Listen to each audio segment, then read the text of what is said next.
ভোটে দিনভর বিক্ষোভের মুখে অর্জুন সিং, ব্যারাকপুরের বিজেপি প্রার্থী। এই মুহূর্তে যে ছবি আপনাদের সামনে তুলে ধরেছি সেটা টিটাগড়ের ৪ নম্বর জলের ট্যাঙ্কের কাছে যে উত্তেজনা তৈরি হয়েছে নতুন করে।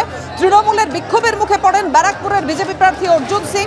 ছাপ্পা ভোট হচ্ছে এই খবর পেয়ে এসেছেন বলে বিজেপি প্রার্থী দাবি করেন। এলাকায় পৌঁছতেই একেবারে অর্জুন সিংকে ঘিরে ধরে গো ব্যাক স্লোগান দিতে থাকেন তৃণমূল কর্মীরা। দেখানো হয় কালো পতাকা। অর্জুন সিং বুথের দিকে যাওয়ার চেষ্টা করলে বচসা, হাতাহাতি, ধাক্কাধাক্কির মতো পরিস্থিতি তৈরি হয়। বাধা দেওয়ার চেষ্টা করেন। আপনারা দেখতে পাচ্ছেন কেন্দ্রীয় বাহিনীর জওয়ানরা, পুলিশও রয়েছে, কিন্তু এখনো পর্যন্ত পরিস্থিতি নিয়ন্ত্রণে আনেনি। যথেষ্ট উত্তপ্ত হয়ে রয়েছে, উত্তেজনা রয়েছে এলাকায়।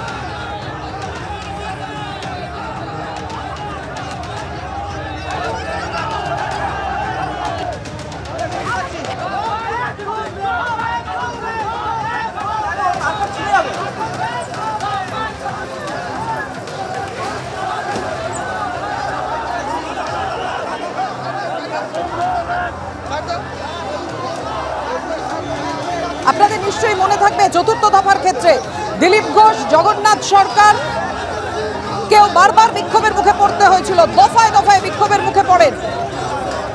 আজকে দেখা গেল অর্জুন সিংকে দফায় দফায়, একেবারে বলাই যায় তৃণমূলের বিক্ষোভের বুঝছে অর্জুন সিং।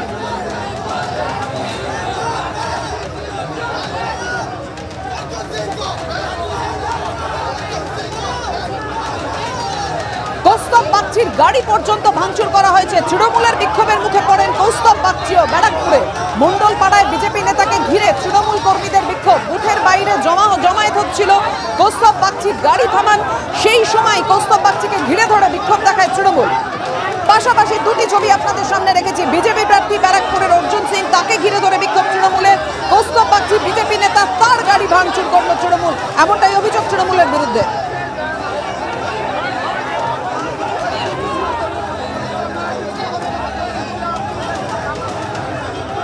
টিটাগড়ের পর ব্যারাকপুরেও তৃণমূলের বিক্ষোভের মুখে পড়েছেন কৌস্তব বাগচি বিজেপি নেতা। লাঠিচার্জ করতে হয়েছে কেন্দ্রীয় বাহিনীকে।